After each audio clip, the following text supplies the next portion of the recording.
ഝാൻസി നഗരത്തിൽ പ്രവേശിച്ചതിന് ശേഷം നേരെ റാണി ലക്ഷ്മിബായിയുടെ കോട്ടയിലേക്കാണ് ഞങ്ങളുടെ ഇന്നത്തെ യാത്ര. രാവിലെ ഝാൻസി ഫോർട്ടിലേക്കുള്ള വഴിയിലാണ് ഞങ്ങൾ. നഗരം ഉണർന്നു വരുന്നു, ട്രാഫിക്കും കുറവ്.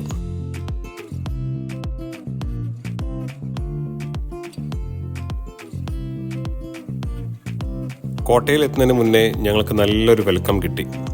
ഇതാ റാണി ലക്ഷ്മിബായിയുടെ പ്രതിമ. വാൾ ഉയർത്തിപ്പിടിച്ച് ധൈര്യത്തോടെ നിൽക്കുന്നു. 1857 ഓർമ്മകൾ ഈ വഴിയോരത്ത് പോലും ജീവിക്കുന്നുണ്ട്. ഝാൻസി കോട്ട കണ്ടതിന് ശേഷം മധ്യപ്രദേശിലെ ഗ്വാളിയർ കോട്ട കാണാനാണ് ഞങ്ങളുടെ പ്ലാൻ. ഉച്ചയാകുമ്പോഴേക്കും ഗ്വാളിയർ കോട്ടയിലെത്തണം.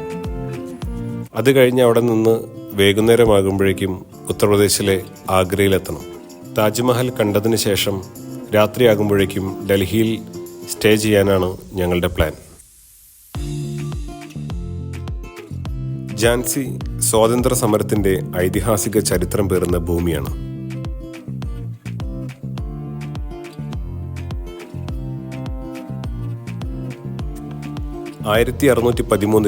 ഓർച്ചയിലെ രാജാ ബീർസിംഗ് ജൂദിയോ പാറക്കെട്ടുകൾ നിറഞ്ഞ ബാങ്ക്ര കുന്നിൽ നിർമ്മിച്ച ഈ കോട്ട 15 ഏക്കറിൽ വ്യാപിച്ചു കിടക്കുന്നു.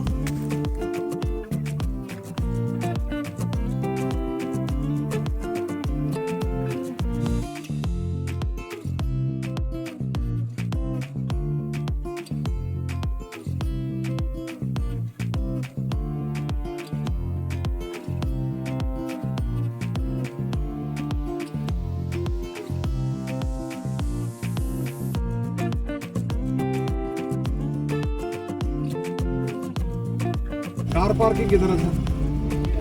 इसके अंदर है. കാർ പാർക്ക് ചെയ്ത് കോട്ടയുടെ അടുത്തേക്ക് നടന്നു. കോട്ടയുടെ മുന്നിലെത്തിയപ്പോൾ ഒരു സർപ്രൈസ് കിട്ടി. ഇന്ത്യൻ പട്ടാളത്തിന്റെ ബാൻഡ്. റാണി ലക്ഷ്മിബായി ബ്രിട്ടീഷുകാരോട് ധീരമായി പോരാടി നിന്ന ആ മണ്ണിൽ ഇന്ന് നമ്മുടെ പട്ടാളം അഭിമാനത്തോടെ നിൽക്കുന്നു.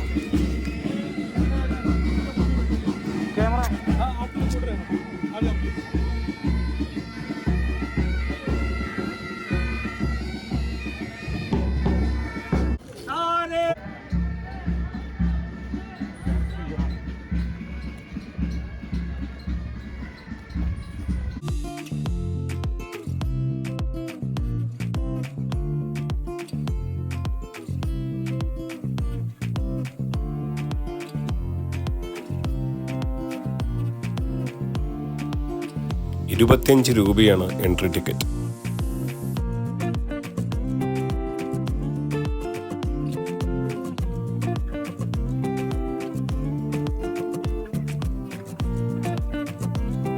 അതും എടുത്ത് ഞങ്ങൾ കോട്ടയുടെ ഉള്ളിൽ കയറി. മുന്നിൽ കാണുന്നത് 400 വർഷം പഴക്കമുള്ള കല്ലുകൾ. ഓരോ ചുവടും ചരിത്രത്തിലേക്കുള്ളൊരു യാത്രയാണ്.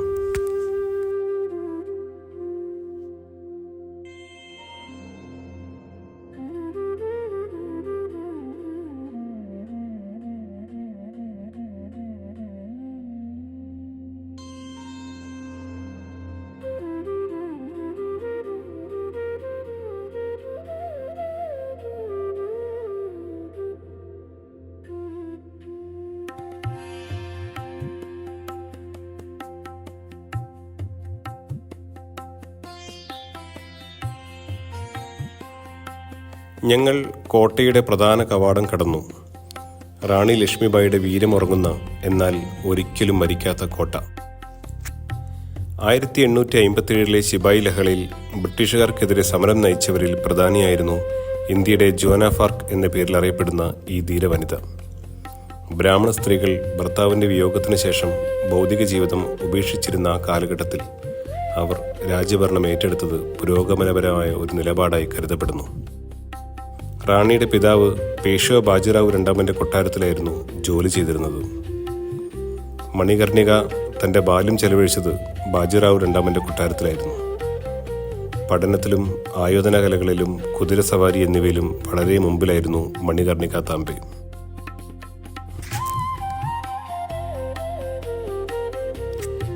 രാജ ഗംഗാധർ റാവു മികച്ചൊരു ഭരണാധികാരിയായിരുന്നു. ഉദാരമനസ്കനും സഹാനുഭൂതിയുള്ളവനുമായിരുന്ന അദ്ദേഹത്തിൻ്റെ ഭരണത്തിൽ ഝാൻസിയിലെ ജനങ്ങൾ സംതൃപ്തരായിരുന്നു. 1842 രാജ ഗംഗാധർ റാവു മണികർണിക താംബയെ വിവാഹം കഴിക്കുകയും അവർക്ക് ലക്ഷ്മിബായി എന്ന് പുതിയ പേര് നൽകുകയും ചെയ്തു. 1851 അവർക്കൊരു ആൺകുട്ടി ജനിച്ചു. പിന്നീട് ദാമോദറാവു എന്ന് പേരിട്ടു. എന്നാൽ 1852 മാർച്ചിൽ ആ കുട്ടി മരണമടഞ്ഞു. മഹാരാജാവ് അന്തരിക്കുന്നതിന് തൊട്ടു മുമ്പുള്ള ദിവസം ഗംഗാധർ റാവുവിൻ്റെ ബന്ധുവിൻ്റെ മകനായ ആനന്ദ് റാവുവിനെ ദത്തെടുക്കുകയും അവന് ദാമോദർ റാവു എന്ന് പുനർനാമകരണം ചെയ്യുകയും ചെയ്തു. ബ്രിട്ടീഷ് പൊളിറ്റിക്കൽ ഓഫീസറുടെ സാന്നിധ്യത്തിലായിരുന്നു ഈ ദത്തെടുക്കൽ നടന്നത്. ആ കുട്ടിയോട് മാന്യമായി പെരുമാറണമെന്നും ഝാൻസിയിലെ ഭരണം തൻ്റെ ഭാര്യയ്ക്ക് അവരുടെ ആജീവനാന്ത കാലത്തേക്ക് വിട്ടു നൽകണമെന്നും ആവശ്യപ്പെടുന്നൊരു കത്ത് മഹാരാജാവ് അദ്ദേഹത്തിന് കൈമാറിയിരുന്നു.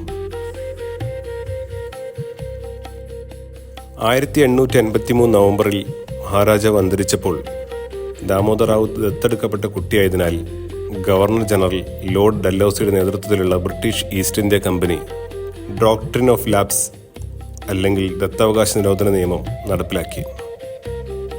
ഇതിലൂടെ ദാമോദർ റാവുവിൻ്റെ സിംഹാസനത്തിനായുള്ള അവകാശവാദം തള്ളിക്കളയുകയും ഝാൻസി രാജ്യത്തെ കമ്പനിയുടെ ഭരണപ്രദേശങ്ങളോട് കൂട്ടിച്ചേർക്കുകയും ചെയ്തു.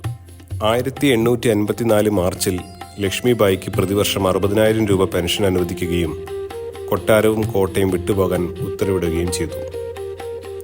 ഇതും ബ്രിട്ടീഷുകാർ ഗോവധം അനുവദിച്ചതും രാജ്ഞിയെ ചൊടിപ്പിച്ചു. രാജ്ഞി ബ്രിട്ടീഷുകാർക്കെതിരെ ശബ്ദമുയർത്തിയെങ്കിലും വിലപോയില്ല. 1857 ജൂണിൽ കലാപം പൊട്ടിപ്പുറപ്പെട്ടപ്പോൾ അവർ കോട്ടയുടെ നിയന്ത്രണം ഏറ്റെടുക്കുകയും ബ്രിട്ടീഷ് ഈസ്റ്റ് ഇന്ത്യ കമ്പനിക്കെതിരെ ഝാൻസിയിലെ സൈന്യത്തെ നയിക്കുകയും ചെയ്തു. ശിപായി ലഹളയ്ക്ക് ശേഷം ഏതാണ്ട് 10 മാസത്തോളം റാണി ഝാൻസി ഭരിക്കുകയുണ്ടായി. നീതി നിർവഹണത്തിലും ഭരണനിർവഹണത്തിലും അതീവ നൈപുണ്യമാണ് ഇക്കാലയളവിൽ റാണി കാഴ്ചവെച്ചത്. സമാധാനവും സന്തോഷവും ഝാൻസിയിലേക്ക് തിരിച്ചു വന്നു. എന്നാൽ സർ ഹ്യൂഗ് റോസിൻ്റെ നേതൃത്വത്തിൽ ബ്രിട്ടീഷ് സേന 1858 മാർച്ച് 23 ഝാൻസി വളഞ്ഞു. വളരെ കെട്ടുറപ്പുള്ള പ്രതിരോധമാണ് ബ്രിട്ടീഷ് സൈന്യത്തെ വരവേറ്റത്. റാണിയോട് ആയുധം അടിയറ വെച്ച് കീഴടങ്ങാൻ ഹ്യൂഗ് സന്ദേശം അയച്ചു. സന്ദേശം നിരാകരിക്കുകയാണെങ്കിൽ കോട്ട ആക്രമിക്കുമെന്നും റാണി അറിയിച്ചു. എന്നാൽ റാണി ഈ സന്ദേശം തള്ളിക്കളഞ്ഞു. രാജ്ഞി ബ്രിട്ടീഷ് സൈന്യത്തിനെതിരെ പോരാട്ടം ആരംഭിച്ചു. അതിശക്തമായ തിരിച്ചടിയാണ് റാണിയുടെ ഭാഗത്തുനിന്നും നേരിടേണ്ടി വന്നത്. എന്നിരിക്കലും യുദ്ധനിപുണരായ ബ്രിട്ടനോട് അധികനേരം പിടിച്ചു നിൽക്കാനാവില്ലെന്ന് റാണിക്ക് അറിയാമായിരുന്നു. റാണി ലക്ഷ്മിബായി അടിയന്തര സഹായത്തിനായി താന്തിയ തോപ്പിയെ ബന്ധപ്പെട്ടു. താന്തിയ തോപ്പിയുടെ നേതൃത്വത്തിൽ 20,000 പേരടങ്ങുന്ന സൈന്യം രാജ്ഞിയുടെ സഹായത്തിനെത്തിയെങ്കിലും 1540 പേർ മാത്രമുണ്ടായിരുന്നതും യുദ്ധ നൈപുണ്യമുണ്ടായിരുന്നതുമായ ബ്രിട്ടീഷ് സൈന്യത്തിന് ഇവരെ തോൽപ്പിക്കാനായി. അവസാനം കൊട്ടാരം വിട്ടുപോകാൻ റാണി തീരുമാനിച്ചു. ഒന്നുകിൽ താന്തിയ തോപ്പിയുടെ കൂടെയോ അതല്ലെങ്കിൽ നാനാ സാഹിബിൻ്റെ അനന്തരവനായ റാവു സാഹിബിൻ്റെ കൂടെ ചേരുവാനാണ് റാണി നിശ്ചയിച്ചത്. മകനെ പുറത്ത് ചേർത്ത് ബന്ധിച്ച ശേഷം ബാദൽ എന്ന കുതിരയുടെ പുറത്ത് കയറി കോട്ടയുടെ മുകളിൽ നിന്നും താഴേക്ക് ചാടി റാണി രക്ഷപ്പെട്ടു.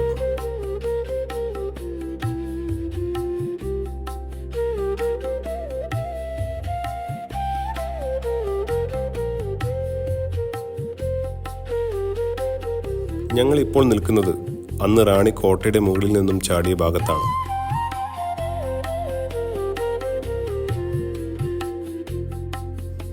സത്യത്തിൽ ഇവിടെ നിന്നും താഴേക്ക് നോക്കുമ്പോൾ അന്ന് റാണി ഒരു ജനതയ്ക്ക് വേണ്ടി ചെയ്ത ത്യാഗം, ധീരത എന്നിവ മനസ്സിലേക്ക് വന്നു.